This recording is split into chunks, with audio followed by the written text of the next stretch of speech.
What is going on? I'm Wesley from Nation TV, the network, the one channel on YouTube where we actually adopt similar connections despite our differences. And as y'all can see, I'm not doing the green screen. I don't have that fly ass apartment in the background. I just got my bed with all the magic happens where Curtis slams down in the booty.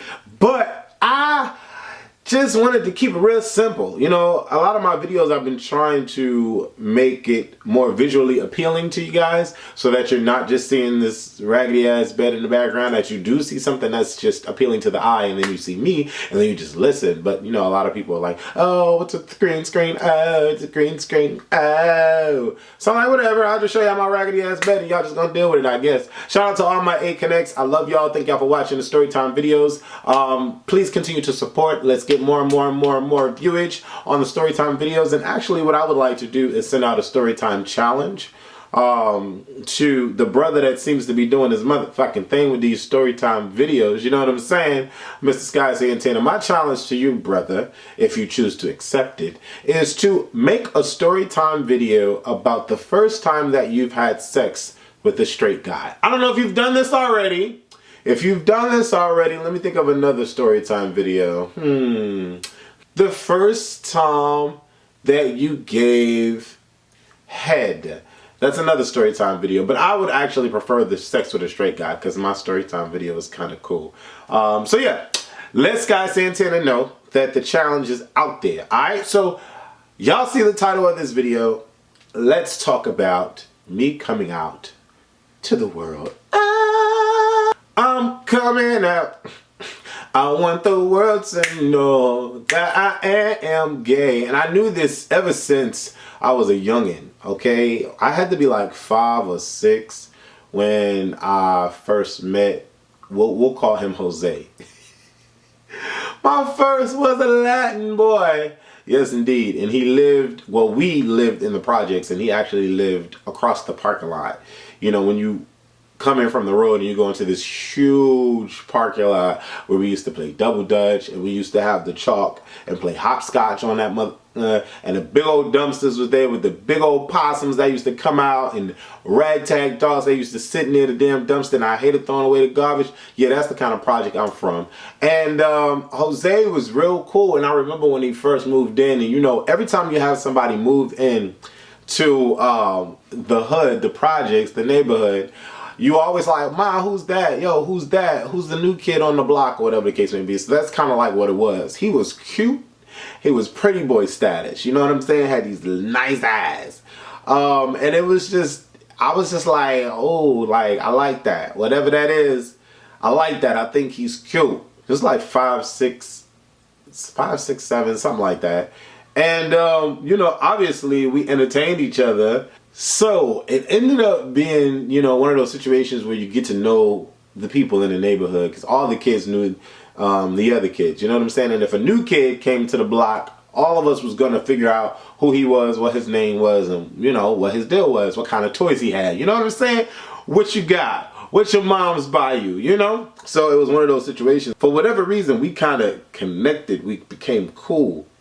And I just remember one situation. You know, we were already exchanging glances and looks, and you know, touch and go grab, you know, stuff like that. Like when we play tag, you know, I'm tagging that, you know what I'm saying? Yeah. When I was young, I knew what I liked and what was hot. So it was just one of those situations. But he ended up coming over one day, and instead of playing toys, we were playing, let's experiment with our bodies and see what happens. And so I just laid flat. I remember I just laid flat, and he laid on top of me, and we like put pants down or whatever, and he was laying on top of me with his pants down, and I was just like, okay, this is cool, but it's weird, awkward, or whatever the case may be. But my mother was peeping game. Like, you know what I'm saying? She already knew, you know, her son was a sissy. I was one of those sachet kids, like like Jamal from Empire, walking down in the hills, you know what I'm saying? Although we didn't have steps in my house, it was a one-level apartment, one floor apartment. And so, you know, but I was always messing with my mother's clothes and, you know, trying to wear her shit or whatever the case may be. Not that my mother taught me how to do that or I felt that, but it was appealing to me. You know what I'm saying? I felt like connected with that for whatever reason. It was interesting. And so I always had a little hey in me, you know what I'm saying? But suffice it to say, my mother was always on it, like, you know, definitely peep game. And you know, when we closed the door in the room, she like, what's going on? Why they closing the door? Whatever. So she knocking on the door and she bum rush in, and we gotta fix our pants. We wasn't completely naked because I kind of felt that she was coming. We had to pull up our pants or whatever, and she like, what y'all doing in here? Nothing. What, you know, you better not be, you know what I'm saying? So it was one of those situations, but it was kind of like, yo, what's up? See you later? Alright, you know what I'm saying? And ever since then, I was attracted to boys. I always knew I liked boys. Boys, it was like a magnetic, natural feeling for me to want to continue to experiment with boys. And you know, I'm not afraid to admit it, but you know, we played a little bit with the cousins and shit, because we were so like close, and like it was just, they were there and I was there, and you know, like, what you got? Oh, I got this. Oh, look at what yours look like. You know, kind of like Moonlight, you know what I'm saying? But it's like with family, you kind of felt a little more free and connected. You could do it and get away with it because was no one going to say anything. You know what I'm saying? So throughout my childhood, I'm experimenting. I'm feeling it up. You know, I even, you know, slept with a couple straight boys in the bed when we would sleep over. And, you know, I kind of like was trying to get my little rubber dub on, you know, while they were sleeping. But shh, don't tell anybody. Cause I was into it, and I'm like, why is he liking girls but sleeping in the bed with me? But you know, back in the day, you know, kids was a little young, you know, they all sleep in the bed or whatever. So I wasn't able to really like experiment, like, you know, splurge on the sexual tip until I was 17, and I met this white dude, and I discovered online connectivity. You know what I'm saying? And you know, it was it was weird meeting people online and like, you know, like, but the situation was, it was hot because I had walked in, no, I was 18, I'm lying. I had walked in on a situation where, you know, it was a black dude and a white dude, and they was like doing their thing or whatever. You know, mind you, I was invited. So, you know, I walked in on the situation, and you know, one thing led to another, and they were like servicing me. And if y'all don't know what servicing me means, I don't know what to tell you. But they were handling their business, and that was my first full-fledged sexual experience with a man. It was with two men. One was white, one was black, and the white dude was like not on sugar daddy status, but he was like older, and he was like getting me to know what it was like. You know what I'm saying? It was like one of those type of experiences. So it was wicked cool at that particular time. A little nerve-wracking because, you know, I'm going to his house. I don't really know who he is or whatever the case may be. But that was my moment. You know what I'm saying? And so for me, it was I was finally like, yeah, I'm free. I know what sex is like with a dude. Finally, I don't have to keep playing dry grab, or, you know what I'm saying? Like, it was pretty cool for me.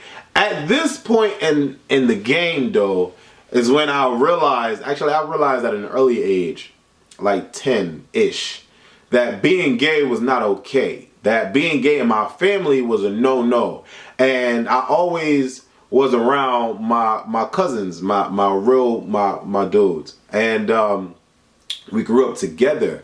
So it was like they were the sports dudes and I was the gay dude trying to find my way in between sports because I had the height. Everybody wanted me to play basketball, but basketball just seemed so asinine to me. It just didn't make no fucking sense whatsoever. And so I'm like, okay, basketball is not my thing, but I could do the arts. So I'm going to be the entertainment guy. You guys are going to be the basketball dudes. And y'all are going to make the money from the sports side. I'm going to make the money from the entertainment side because I'm going to be an actor and I'm going to do me. And being in entertainment wasn't necessarily a gay thing. It was just, okay, that's your thing. So entertainment was my thing. Art was my thing. And so I kind of flexed that medium throughout my childhood, middle school, high school. And high school, I was like silent. I was an introvert.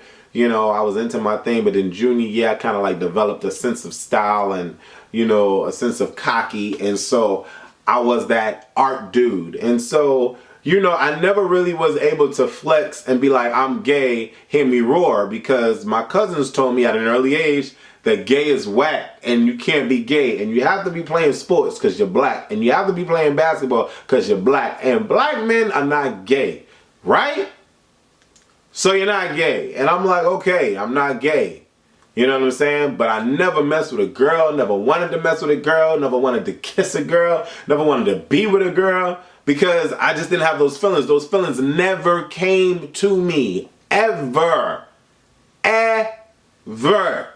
And so, you know, when I finally made a transition into actually having sex with the same sex, I was quite happy. God damn it. So, a lot of you know my story. Well, if you were on with me, that's not a lot, because it really wasn't a lot of people on live with me. It was like 23 people in that live room. When I do live Instagram now, and I may get into live YouNow, like YouNow.com, A Connection TV now.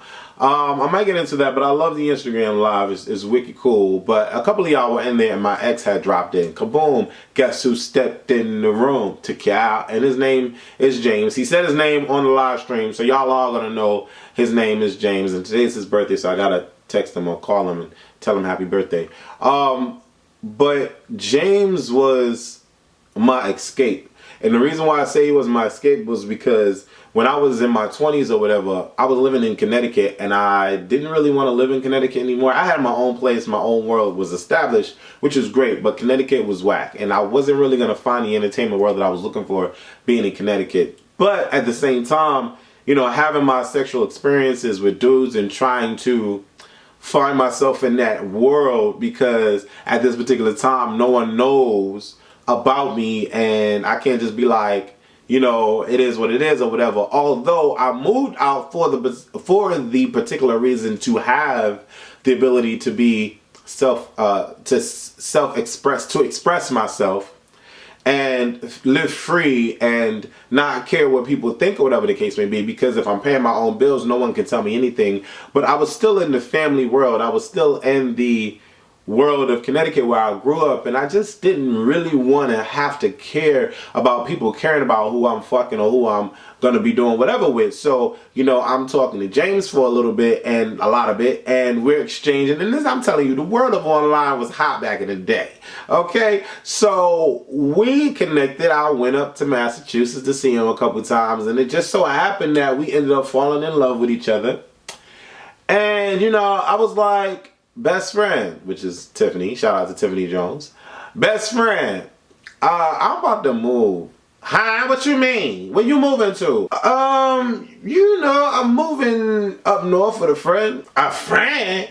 Motherfucker, I'm your friend. What you mean? Like, what? She had that Mona swag. It's kind of like where I got Mona from. Yeah, like, his name is James, and he gonna help me out with, like, stuff. She was like, what? What? And I really don't know how she allowed me. Like, I can't remember exactly verbatim what the conversation was like, but she wasn't really with it. But at the same time, she really couldn't tell me shit because I was living in my own place. And I had already established to myself that wasn't nobody going to tell me a motherfucking thing. I've been 17, 18, living on my own, had 3 jobs. What you going to tell me? Nothing. So I was like, okay, I'm leaving. Now telling my moms I was leaving. She was like, what, a friend? What kind of friend? What is this? This is me leaving and living my life and wanting to get away. You know what I'm saying? But what you gonna tell me? I pay my own rent. It is what it is. So I end up moving, and everybody was like mad suspect. Like, why is Wesley moving? Who is this mystery dude? What's his name? What's going on? What's up? Why you don't have a girlfriend? Because I don't fucking like vagina. I ain't attracted to that shit. That's why, you know. But it was nobody's business. You know what I'm saying? And I never felt a need to be like, I'm coming out. I want the world to know that I am gay. I never felt that way. And you know, I would always hear about DL and down low and how people are hiding and not coming out of the closet and all this extra shit. But for me, I was just always West. You know, I lost the femininity, like the naturally feminine ways at an early age because of my cousins, and I grew out of it.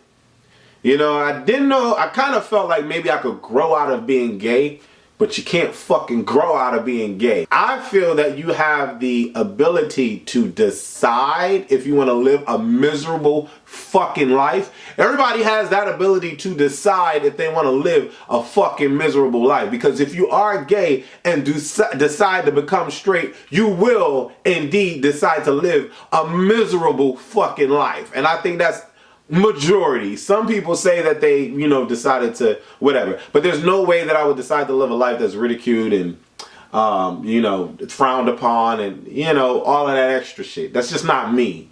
So I continuously live this life because for me it's a natural feeling life, a freeing life that I want to live. If I were to decide to mess with females right now, I would be fucking miserable. There will be nothing titillating, there will be nothing exciting about the fucking vagina for me. So that is not something that I can learn to like and learn to love fucking. No. Okay? So for me, it just, I wasn't gonna let people know that I was gay because it was none of their fucking business. And no one ever comes up to me and says, hey, how are you? I'm straight. No. And so when I moved, I moved and I was living with this man and I was loving him and he was loving me, and it was what it needed to motherfucking be. You know what I'm saying? And wasn't nobody gonna check me. Like Sheree said, who gonna check me, boo? Ain't nobody helped me move. Nobody helped me finalize my lease too. Like, you know what I'm saying? Nobody helped me. So what are you gonna tell me? Nothing. And then I got a phone call. I got a phone call from my best friend Tiff of over 25, it was 26 years now. Some shit like that. She was like, so when was you gonna tell me? Tell you what? Like, what are we talking about right now? Oh, I'm so mad right now because I want you to tell me, but you know, I'm so mad. You should have told me. Tell you what? Like, what are you talking about? Like, what's up? Why you didn't tell me that you like boys? And that's exactly how she said it. At least that's exactly how I remember it. And I was like, huh? And she was like, Kevin already told me. And I'm like, ooh, that motherfucking snake. That snake. Kevin is one of my cousins that I grew up with. And, you know, I couldn't be gay in the family. So he peeped my cousins knew. I had My Little Pony in my motherfucking house. You know what I'm saying? I liked playing with the hair on the Barbie doll. You know what I'm saying? Like, I was always Storm with my motherfucking action figures. You know what I'm saying? Mystic of the elements, lightning rain down, bitch. You gonna tell me you don't know about that childhood life? That was always me. So they all knew. My cousins knew. But they never inflicted it on me or never, you know, brought it up because you can't be gay in a black family household. The fuck? So she was like, Kevin told me, and I'm like, ooh, I was so mad. You know what I'm saying? But at the same time, I really wasn't, because I'm not gonna lie. I actually felt like if she would have known, that our friendship would have been different. So I'm not gonna lie. I was a little alarmed at the fact that she found out, especially me not telling her. So I was just like, damn, like, what? And then she was like, boy, we best friends. I ain't leaving your ass. I mean, besides that, I already know. I just want you to tell me. Don't you hate when they say, I already knew? Well, then if you already knew, why you acting like you got an attitude? You know what I'm saying? But it was hilarious, though. Now that I think about it, it's like, now that everybody knows, like, nobody really gave a fuck at the end of the day. Nobody really cared at the end of the day. And I wanted to make this video to say that I never really came out. I never really walked up to Kevin, my cousin, and was like, bruh, I'm gay. Never. Never walked up to my other brother from another mother, Jonathan, back in the day and said, yo, Jonathan, I'm gay. People just knew, and it was what it was. Like, they left it alone. You know what I'm saying? And so for me, I was like, all right, if nobody really making it a big deal, I ain't making it a big deal, but I never came out of the closet. I was never in a closet. I just decided to live a secluded, isolated life because I had the means and the money to do so at an early age. For everybody out there that's living with this desire or need to and feel like they have to release this bit of information about yourself, if that's what you want to do, then definitely do it. But fear not, because this bit of information about yourself will not define who you are as a person and will not define the world that you end up being in. Okay? It does, however, make it a lot easier if you got your own money and you're living on your own and you don't need to worry about your parents, because if your parents are assholes, okay, and they don't really understand gay and da-da-da, and you know, can't stand for it or whatever, then life may be a motherfucking living hell if you can't move out that bitch. That's all I'm gonna tell you. So be smart. I was smart at that early age. I knew that gay was not the way to play, so I kind of like maneuvered and finagled, but I never messed with any females. I never let any females on just for the sake of putting up on a front like some of these DL motherfuckers do. That was never my goal. You know, that was never my end thing. Like, that just did not make sense to me. You know, and even now, being an adult, my whole life is on the fucking tube. So it's like, for me to feel some sort of way now, people know that I'm gay, I don't feel any sort of way. I really don't. People don't know about me because I don't wear a rainbow on my chest. You know what I'm saying? Like, I don't, you know, girls are attracted to me or whatever, and I don't play with their heads. I don't lead them on. I don't lead anyone on. Especially when I'm at work. I'm just like, if I'm at work, I'm at work. I'm getting paid to do something. I'm not getting paid to flirt with you or try to entertain you at all. And so for me, it's just like, it is what it is. Being gay is natural. It's not abnormal at all. And it's only if you're not gay that you would feel some sort of way about people that are gay. You know? It's like telling a straight dude that fucking pussy is wrong. Like, or that it's disgusting. They'll look at you and be like, what the fuck? No. You know what I'm saying? No, it's not. It's hot. It's hotter than sliced bread. I actually went to a straight venue yesterday, and it was sprinkler gays in there. But the mass majority of them all liked vagina. The men all liked vagina, and the women liked dick. And it was the weirdest fucking thing. Like, straight people are so fucking weird. Like, they really are. Like, the dudes just hang on the wall, they pants sagging, they showing their boxers, they asses out, they hairs, whatever, they nails are dirty, they got money, they just throwing it in the air, and the girls are like, ah! It's, like, the whole world is just fucking, I don't get it. But it was just always interesting when people are themselves. And my message from this video is to remain yourself. You're not in a motherfucking closet. If you want to come out, if you want to release that bit of information about yourself to whoever it is that you want to release it to, then go ahead and do it. But don't have fear in your heart for being who you are. It's a part of you. And it's not going anywhere. I promise you it's not. You can't spiritually cleanse yourself. There's no need for spiritual cleansing. No, it's not going to go anywhere. You can keep it in the prison if you want to. And you can put on a front and you can act all straight and you can be married and you can have kids. But you will always be gay.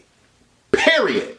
That attraction that you have to a male is never going to go away. That's why you will always live the fucked up life.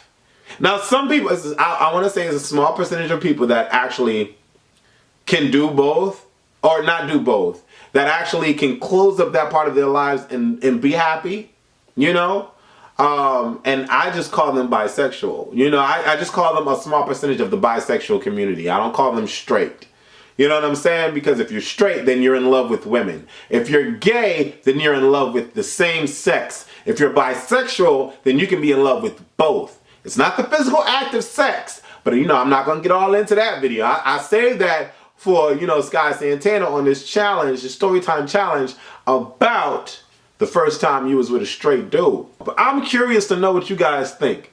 I'm curious to know how you feel, especially from my black viewers. If you resonate, if you are able to ask God with me and adopt similar connections despite our differences. Hell, some Latin people, I know that they have it really, really hard in their culture. But I just know, speaking about my culture, that it's like so taboo and it's just not hot.